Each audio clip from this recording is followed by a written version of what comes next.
The hearing room was electric, thick with the tension of 100 unspoken words. Cameras hummed, reporters froze mid-keystroke. Across the table, a smirk flickered on the antagonist's face. Dismissive, practiced, the kind that had greeted women like Jasmine Crockett for generations. But this time, it met something immovable.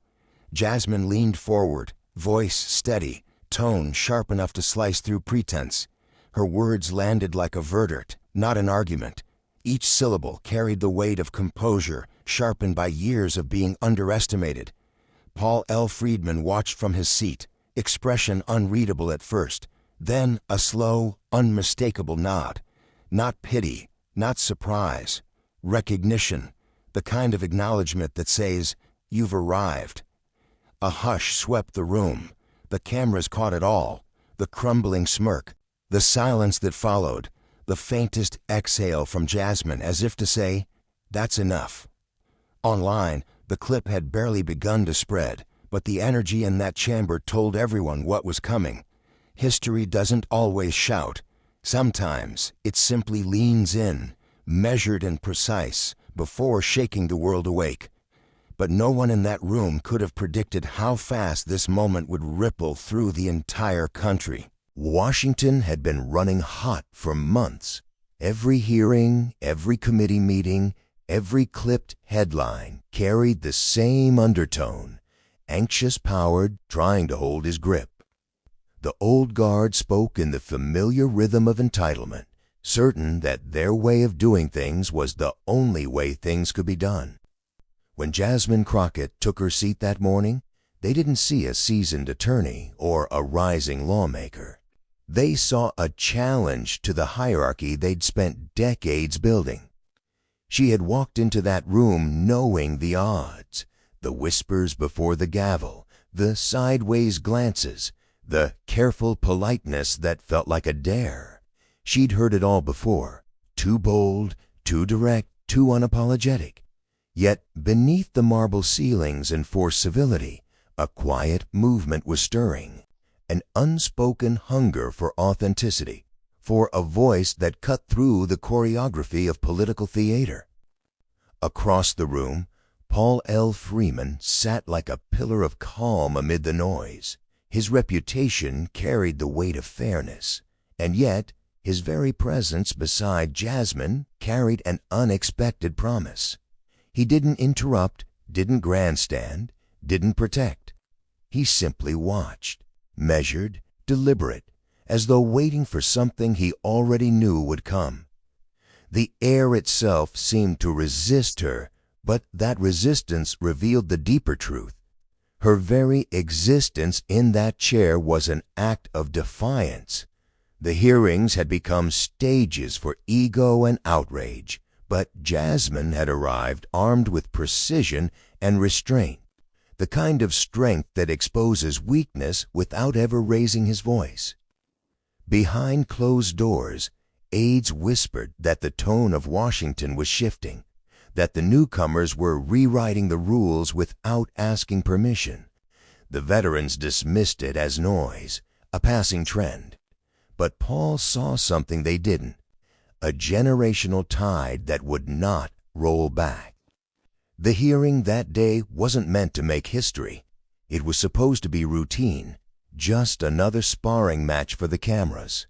But every glare, every interruption, every word dripping with condescension was feeding a pressure that could no longer be contained. This wasn't just another hearing. It was the spark to a bigger fire. They had ruled the conversation for decades, the self-appointed guardians of decorum, the men and women who wrapped condescension in the soft silk of procedure. They spoke in tones that pretended to educate, not to insult. Their smiles carried the weight of superiority, polished by years of wielding power like a family heirloom. To them, Jasmine Crockett wasn't just a colleague. She was a disruption, a reminder that their time at the head of the table was slipping away. One in particular had become the face of this old guard, a polished statesman with a practiced drawl and a grin that never quite reached his eyes. He prided himself on his civility, on the way he could cut a person down without ever raising his voice. "Let's not get emotional," he once told Jasmine in a telephoned exchange, his tone oozing with a kind of faux patience that demanded compliance. The audience chuckled. The clip went unnoticed by most, but to those who understood the language of power, it was clear. He was saying, "Know your place." In hearing after hearing, he used the same tactics: interrupt, smirk, refrain. When challenged, he'd retreat behind the shield of experience. "I've been here a long time, Congresswoman." It was a line meant to end conversations, not continue them. And every time Jasmine met his gaze without flinching, his mask slipped just a little more. He wasn't alone. Behind him stood a chorus of like-minded voices, commentators, donors, colleagues, each clinging to the comfort of the familiar. They whispered that Jasmine's confidence was aggressive, that her clarity was performative, that her intelligence was unexpected. Every word chosen with surgical precision, each one a dagger disguised as diplomacy. But arrogance has a way of blinding even the sharpest operators. The more they tried to box her in, the smaller their own words began to sound. They didn't see it yet, but the game they'd mastered was collapsing under its own weight.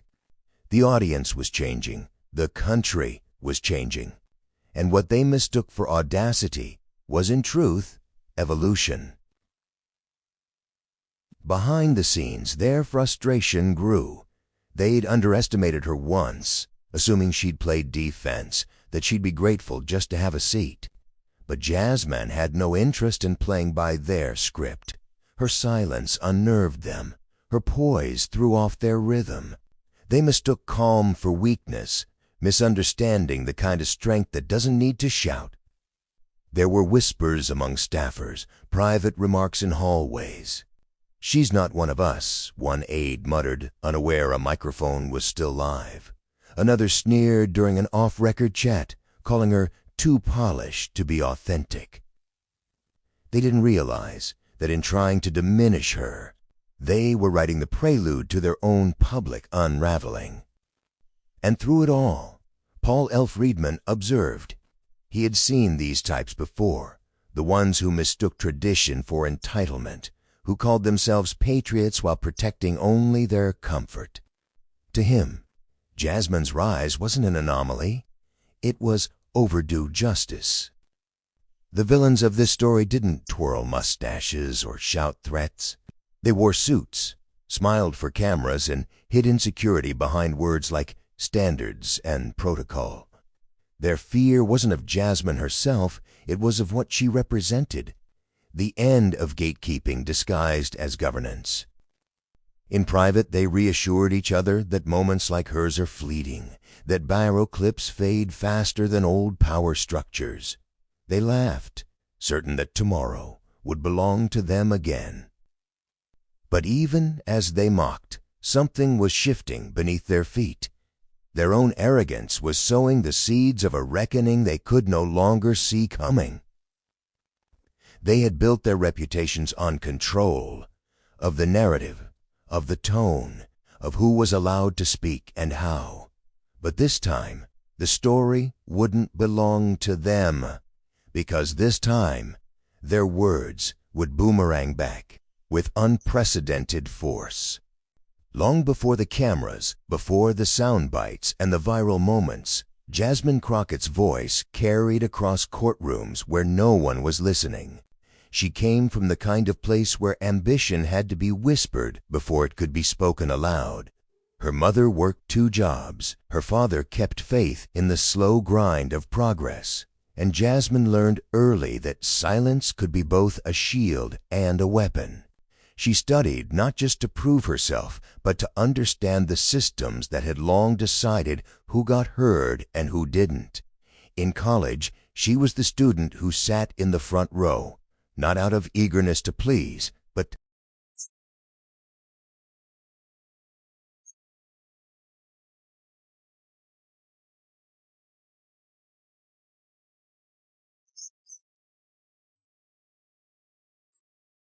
She turned their doubt into drive, their underestimation into clarity. Law school followed, and with it the crucible that would define her. Courtrooms became her battlefield, and the stakes were never abstract.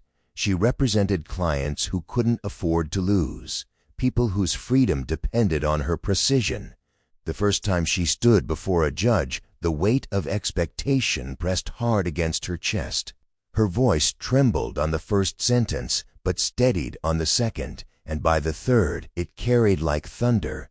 She learned the rhythm of truth, the way logic, empathy, and courage could move together until even the most dismissive opponent had no ground left to stand on. There were moments of defeat, too. Cases she lost not because she was wrong, but because justice itself can be biased by design. Nights spent replaying transcripts, searching for the one sentence she might have said differently.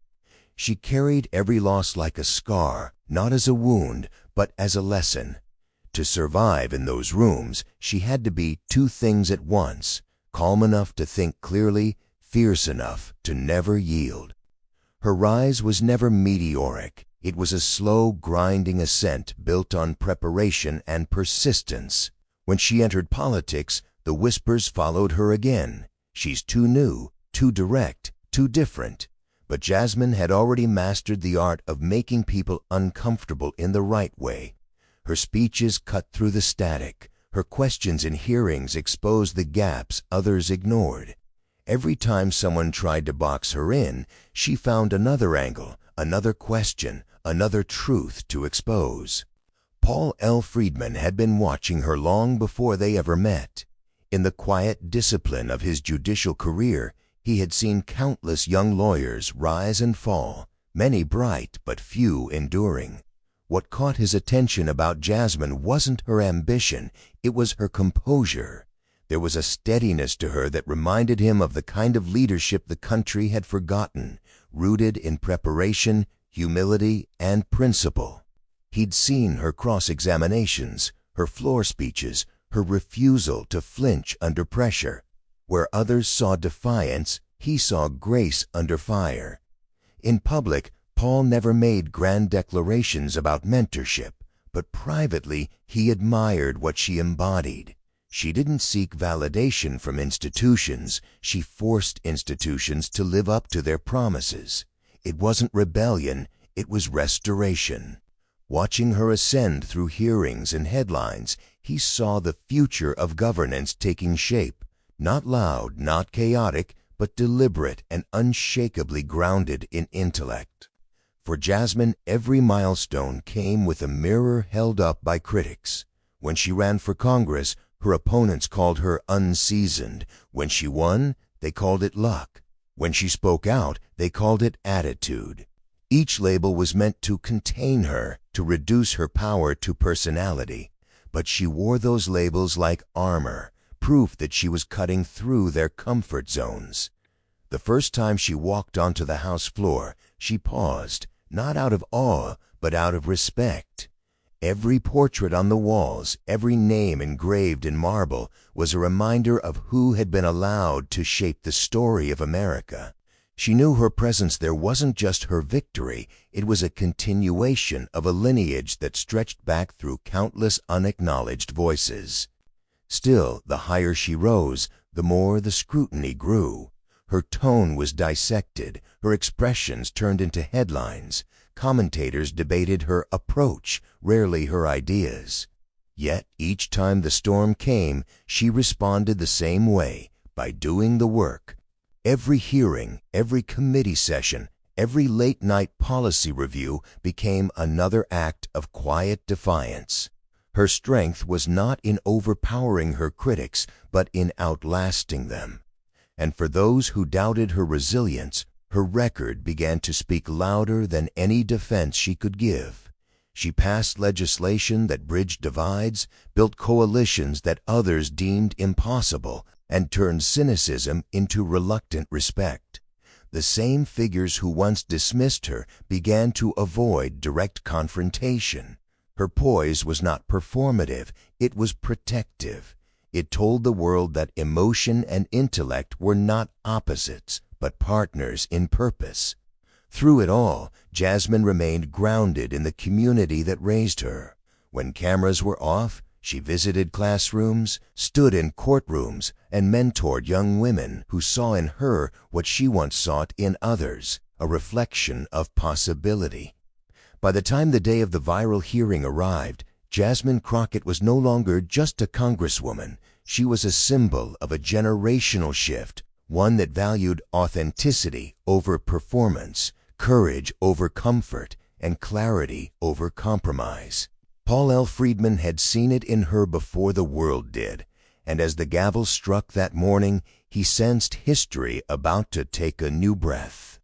She had faced worse before, but nothing quite like what was about to unfold in that room. The hearing began like so many before it. Routine questions, rehearsed answers, polite exchanges that barely concealed hostility. The villain group wasted no time setting the tone. The lead antagonist leaned forward, eyes sharp with calculated smugness. "Congresswoman Crockett," he began, his voice dripping with false civility. "Perhaps you'd benefit from a little context before speaking on matters of such complexity." The word complexity lingered like a taunt. His allies smirked, a silent chorus of approval. Jasmine didn't flinch. She folded her hands, waited for him to finish, and met his gaze with the calm of someone who has spent a lifetime surviving rooms built to unnerve her. "I appreciate your concern," she said, each syllable deliberate, "but I'm quite familiar with the context. I live it."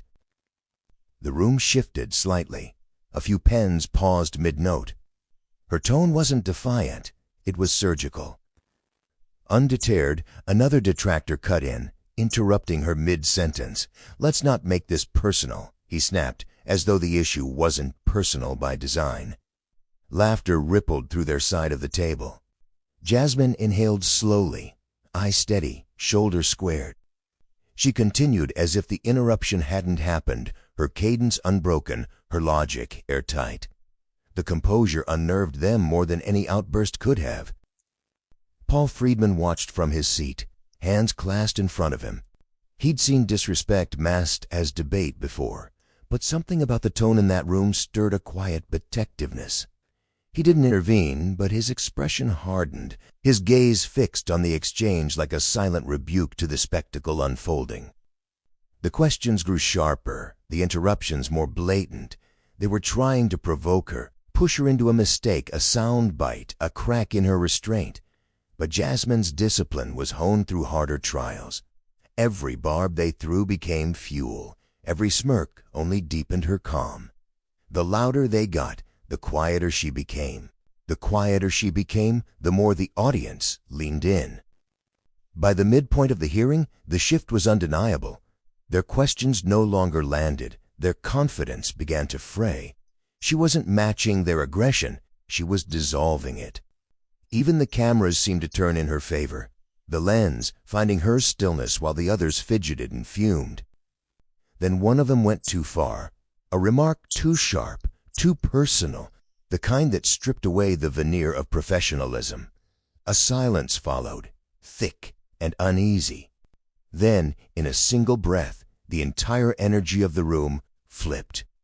The insult hung in the air, too sharp, too revealing, the kind of comment that peeled back the mask and showed what had really been festering beneath the surface. For a brief second, even the cameras hesitated, as if unsure whether to linger or turn away. The villain leaned back in his chair, smug in his assumption that he'd won control of the room. Jasmine didn't respond right away. She simply looked at him. It wasn't a glare or a frown. It was something quieter, heavier, the kind of silence that demands attention. Her fingertips tapped once against the table. Then she began, her tone soft, her pace unhurried. "You know," she said, "I've heard that kind of remark before.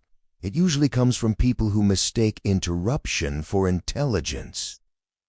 The air crackled. Somewhere in the back, a reporter's pen froze mid-sentence. The villain's smirk faltered, then vanished completely.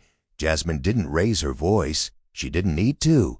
Every word was a measured strike, every pause deliberate. What you call complexity, I call lived experience. What you describe as emotion, I describe as passion for the truth. And what you label as inexperience, that's your fear talking. Fear of what happens when someone who doesn't fit your mold refuses to ask permission to lead. A murmur rippled through the gallery. The antagonist shifted in his seat, searching for the confidence he'd just lost. He reached for his notes, pretending to skim them, but the tremor in his hand betrayed him. Jasmine pressed on, not for spectacle, but for clarity. I've sat in too many rooms like this one, where decorum is used as a disguise for disrespect, where the same people who claim to defend democracy weaponize procedure to silence the people living its consequences. But let's be clear, decorum without dignity is just theater. The words hit like a gavel. Even Paul L. Friedman's expression shifted, the faintest glimmer of pride touching his eyes. He leaned forward slightly, as though acknowledging something profound. His slow nod wasn't for her ego. It was for the history being made in real time, the kind of quiet approval that passes weight from one generation to the next. Jasmine glanced toward him, caught the nod, and let it anchor her. She continued, weaving logic and conviction together until the entire room seemed to shrink around her voice. "This isn't about titles," she said. "It's about truth. It's about whether this institution is big enough to evolve or whether it will cling to Aragnes until it collapses under its own hypocrisy." The antagonists looked cornered, their usual smirks replaced by uneasy half-smiles. The camera zoomed in, catching the sweat beginning to form at a temple, the darting glance toward an aide, the restless shuffle of papers that no longer served a purpose. Outside the chamber's walls, aides were already whispering into phones, sensing a moment they would have to explain later. But inside, time seemed to slow. Jasmine's words carried through the still air like a verdict, calm, deliberate, devastating. "When people like me walk into these rooms, you call it audacity. But when we excel, you call it luck. Maybe it's neither. Maybe it's just that your definition of leadership was too narrow to imagine anyone different than yourself." Gasps followed, not loud but collective, the kind of reaction that comes when truth pierces a space that's long pretended to be immune to it. Even those who disagreed found themselves pausing, unsure where to look. Paul's nod deepened. He could feel the tremor of change, subtle yet undeniable. In Jasmine's voice, he heard echoes of every battle fought for legitimacy, for inclusion, for the right to speak without apology. And for the first time in that long, storied chamber, he saw arrogance retreat before dignity. The antagonist tried to recover. "With all due respect," he began, voice cracking under forced authority. Jasmine cut him off, not rudely but decisively. "Respect isn't something you demand, it's something you earn. And if this hearing has shown anything, it's who's earned it today." Silence. No one moved. Even the sound of cameras clicking had stopped. The smirk that started the exchange had dissolved into something close to embarrassment. Across the room, shoulders straightened.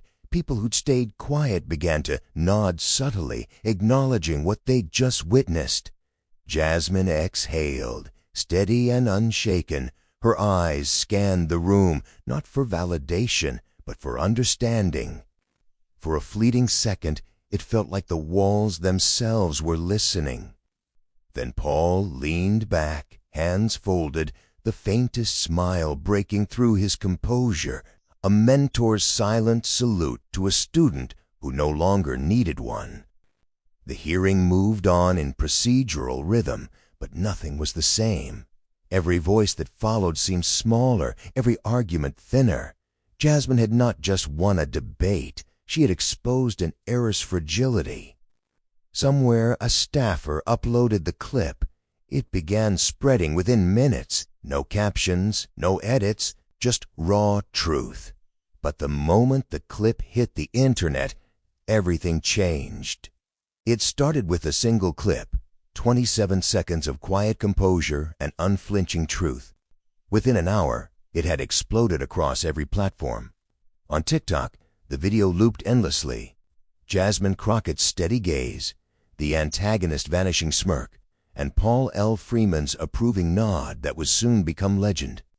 Someone added a slow zoom, another layered it with cinematic music, and by noon, the internet had already given it a name, the Crockett moment. Twitter, note X, erupted in a digital chorus. Hashtags bloom like wildfire. Hashtag Crockett clarity. Hashtag mentor nod. Hashtag dignity wins. One user wrote, "This is how you dismantle arrogance with poise." Another posted a side-by-side of Jasmine's calm expression and the villain's stunned silence, captioned, "Generational shift frame by frame." Within hours, millions had viewed, reposted, and dissected every nuance of the exchange. On Instagram, reaction videos flooded feeds. A teacher in Atlanta filmed herself watching it for the first time, hand over her mouth, whispering, "She said that so softly, but it hit like thunder." A young law student in Detroit stitched the clip with her own tears. "This is what we've been waiting for, a moment that feels like us." Even comedians got in on it, turning Paul's slow, dignified nod into a meme captioned, "When your student just rewrites history." By evening, the moment had jumped from social media to television. News anchors replayed the footage with breathless analysis. Political commentators on rival networks found themselves in rare agreement. This wasn't a meltdown, it was mastery. Late-night hosts opened their monologues with it. One joked, "That nod from Paul Friedman? That's the academic equivalent of a standing ovation." The audience roared, not out of mockery, but celebration. Within a day, celebrities began to chime in. A-list actors quoted her line, "Decorum without dignity is just theater," turning it into the newest rallying cry. Activists praised her restraint as revolutionary. Even skeptics, who once dismissed her as performative, found themselves rewriting their takes. The backlash that normally followed a viral political moment never came. Instead, the internet turned the hearing into a masterclass on grace under fire. Think pieces filled timelines. How Jasmine Crockett redefined professional power. The quiet revolution of calm. Mentorship as legacy. Paul Friedman's silent applause. Podcast dedicated entire episodes to unpacking the exchange, slowing down frames, analyzing tone, decoding posture. The collective fascination wasn't just with what she said, but how she said it. Her control became a cultural touchstone, a kind of emotional blueprint for an exhausted generation craving dignity in chaos. Paul Friedman's nod took on a life of its own. One clip slowed it to half speed, set to a gospel choir. Another labeled it the nod of the year. Memes flooded the internet. When your student becomes the standard, when wisdom recognizes courage, when legacy meets evolution. In a landscape where attention spans were currency, this moment had broken through the noise to become something bigger, symbolic even. And as the views climbed, 10 million, 50 million, 100 million, the narrative shifted from individual triumph to collective validation. Parents showed their kids, teachers played it in classroom, lawyers shared in forums with the caption, "This is what professionalism looks like." Even old critics went silent, the earlier condescension swallowed by the wave of public admiration. Through it all, Jasmine stayed silent. No tweets, no press tours, no self-congratulation. Her restraint only deepened the impact. She let the moment breathe, trusting that authenticity needed no defense. Paul did the same. When asked about it, he simply smiled and said, "She didn't need me to speak. She needed space to be heard." For a week, it felt like the nation was exhaling, celebrating a kind of leadership that didn't need to shout to be felt. Across screens and cities, people found themselves standing a little taller, speaking a little calmer, believing again that truth could win without theatrics. But beneath the noise, Something deeper was shifting. The hearing, once a battlefield of interruption and veiled insults, had transformed into a testament to what leadership could look like when grounded in dignity. Jasmine Crockett's composure had reframed the narrative entirely. Strength wasn't loud, and authority didn't require intimidation. She had taken condescension and turned it into clarity, showing that true power comes from mastery, preparation, and unwavering self-respect. Every jab meant to belittle her had instead illuminated the hollowness of her critics' tactics. Paul Friedman's nod, once subtle, almost incidental, now resonated as a model for allyship. In its quiet affirmation, it showed that support doesn't always need to dominate the spotlight. Sometimes true mentorship is creating space for others to rise, to speak, and to redefine standards that have long gone unquestioned. His presence validated her journey while signaling that institutions themselves could evolve when courage meets principle. Beyond the chamber, the lesson rippled across the country. It became a moment that transcended politics, a story about representation, resilience, and progress. People saw themselves in her steadiness, in her refusal to shrink under pressure, and in the quiet dignity with which she commanded respect. Communities long marginalized recognized a familiar pattern: underestimated voices asserting their right to lead, reshaping spaces that had once excluded them. And in that lesson, the moral clarity was undeniable. When they underestimated her, they reminded her of every reason she was born to lead. Each act of condescension, every interruption, every patronizing smile had been fuel, sharpening her focus and reinforcing her purpose. The power of this moment wasn't just in the viral clip or the applause. It was in the affirmation that courage, intellect, and grace could dismantle long-held hierarchies. Jasmine's triumph was neither fleeting nor performative. It was a promise of what could happen when talent, preparation, and principle intersected. Paul's support, the viral reactions, the collective admiration, all of it converged to show that leadership is not inherited. It is proven through action, resilience, and the refusal to yield to fear or tradition. And for those who thought this was just a moment, it was only the beginning. The cameras may have stopped rolling, but the impact of that hearing continues to resonate. Jasmine Crockett's calm authority, combined with Paul Friedman's quiet mentorship, created a moment that reminded the nation what leadership looks like when courage meets integrity. It wasn't just a viral clip. It was a statement. Dignity can outshine arrogance. Preparation can outmatch performance. And principle can topple entitlement. Across living rooms, classrooms, and online feeds, people have watched, shared, and celebrated the rise of a new generation refusing to shrink under the weight of expectation. The whispers of doubt have turned into applause, the smirks of condescension into lessons in humility. Every view, every repost, every conversation sparked by that moment continues to ripple outward, reshaping perceptions and inspiring action. If you believe in dignity over arrogance, amplify this story, share it, discuss it, and carry its lesson forward. Be part of the ripple that challenges complacency, honors courage, and celebrates leadership rooted in integrity. Remember the quiet nod that started it all, the calm that silenced arrogance, the words that turned doubt into inspiration. Moments like these don't just go viral, they change the way we see ourselves and the world we aspire to build together.